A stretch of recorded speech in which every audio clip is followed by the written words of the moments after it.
जिज्ञासु भूखा इल्ली। एक बार धूप से भरी सुबह, एक छोटा हरा इल्ली पत्ते पर एक छोटे से अंडे से निकला। उसने चारों ओर देखा, अपने सारे पैर फैलाए और बोला, वाह, सब कुछ कितना बड़ा और चमकीला है। मुझे लगता है मुझे भूख लग रही है। सोमवार को इल्ली घास में रेंगता हुआ गया और उसे एक चमकदार लाल सेब मिला। उसने उसे पूरा चबा चबा कर खा लिया।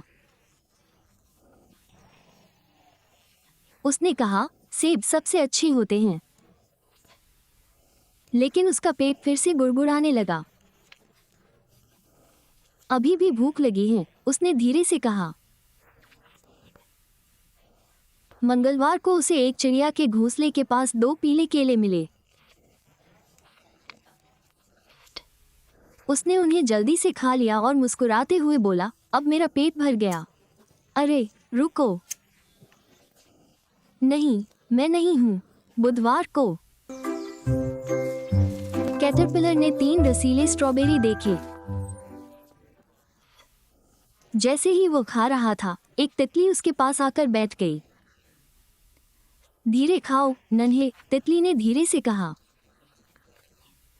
कभी कभी सिर्फ खाना ही हमारा पेट नहीं भरता, कैटरपिलर ने पलकें झपकाईं।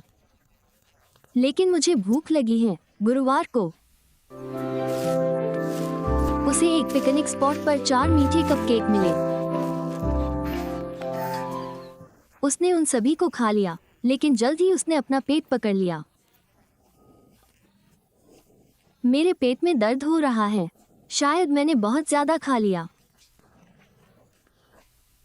एक बुद्धिमान बूढ़ा भरिंग रेंगता हुआ आया और हंसते हुए बोला, यह मायने नहीं रखता कि आप कितना खाते हैं, बल्कि यह मायने रखता है कि आप क्या सीखते हैं जो आपको बढ़ने में मदद करता है, भरिंग ने कहा। कैटरपिलर पूरी तरह से समझ नहीं पाया, लेकिन उसने फिर भी सिर हिला दिया। शुक्रवार उसने 5 हरी ब्रोकली की डंठलें कुतरी। ओह, मुझे ये पसंद नहीं है, उसने बुदबुदाया, लेकिन शायद इनसे मुझे अच्छा महसूस होगा। और अंदाजा लगाएं, उसे वाकई अच्छा, मजबूत और तरोताजा महसूस हुआ। शनिवार को कैटरपिलर को नींद आ रही थी। वो खुद को कंबल में लपेटकर सो गया। पत्ती को देखकर उसने फुसफुसाते हुए कहा, शायद अब खाना बंद करके सबके कहीं पर सोचने का समय आ गया था। और इसलिए उसने सपना देखा। उसने रंगों, मीठे शब्दों, हंसी और आकाश में उड़ने का सपना देखा। रविवार को जब वो जागा तो कुछ अद्भुत हुआ था। वो अब कैटरपिलर नहीं था। उसके पास छल्ले थे, चमकीले नीले, सुनहरे और कोमल हरे। मैं एक तितली हूँ, उसने खुशी से चिल्लाया। वो ऊंचा उड़ा और तितली, भरिंग और यहाँ तक कि पक्षियों को भी हाथ हिलाया। नए रोमांच के लिए उड़ान भरने से पहले उसने कहा, आप सभी को सबक के लिए धन्यवाद। मैंने सीखा कि बढ़ना सिर्फ पेट भरना नहीं है, ये दिल को पोषण देना है। धीमे चलना, सुनना और दयालु होना। और एक चक्कर और खिलखिलाहट के साथ वो आकाश में उड़ गया।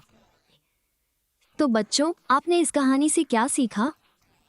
क्योंकि मैंने सीखा कि आपको बढ़ने के लिए समय लेना चाहिए, आपको जल्दी करने की जरूरत नहीं है।